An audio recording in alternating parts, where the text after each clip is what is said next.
بسم اللہ الرحمن الرحیم۔ اللہ نے روزے کا اجر و ثواب اپنے ساتھ کیوں مخصوص کیا ہے؟ بخاری و مسلم میں حضرت ابو ہریرہ رضی اللہ تعالیٰ عنہ سے روایت ہے کہ رسول اللہ صلی اللہ علیہ وآلہ وسلم نے فرمایا، اللہ کا فرمان ہے، ابن آدم کا روزے کے علاوہ ہر عمل اس کے لیے ہے، کیونکہ روزہ میرے لیے ہے اور اس کا اجر و ثواب میں ہی دوں گا۔ گویا اس حدیث قدسی کے مطابق کہ روزہ میرے لیے ہے اور اس کا اجر و ثواب میں ہی دوں گا، اس سے حافظ ابن حجر عسقلانی، علامہ طبری اور ابن جوزی رحمہم اللہ نے یہ مراد لیا ہے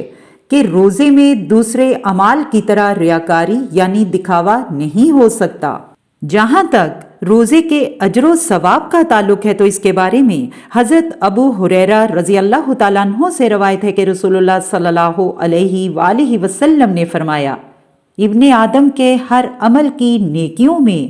7 سے لے کر 10 تک میں اضافہ کیا جاتا ہے، لیکن اس میں روزہ شامل نہیں، کیونکہ اللہ نے فرمایا روزہ میرے لیے ہے اور اس کا اجر و ثواب بھی میں ہی دوں گا۔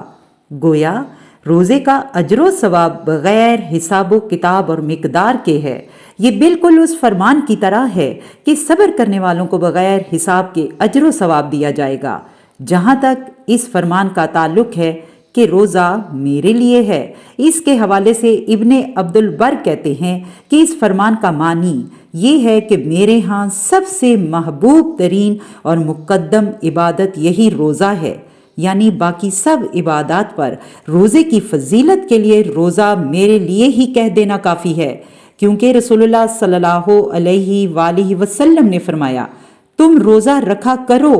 کیونکہ اس کی مثل کوئی اور عمل نہیں۔ المختصر، اس حدیث مبارکہ سے اس بات کا اندازہ ہوتا ہے کہ روزہ اللہ رب العزت اور بندے کے درمیان ایک راز ہے،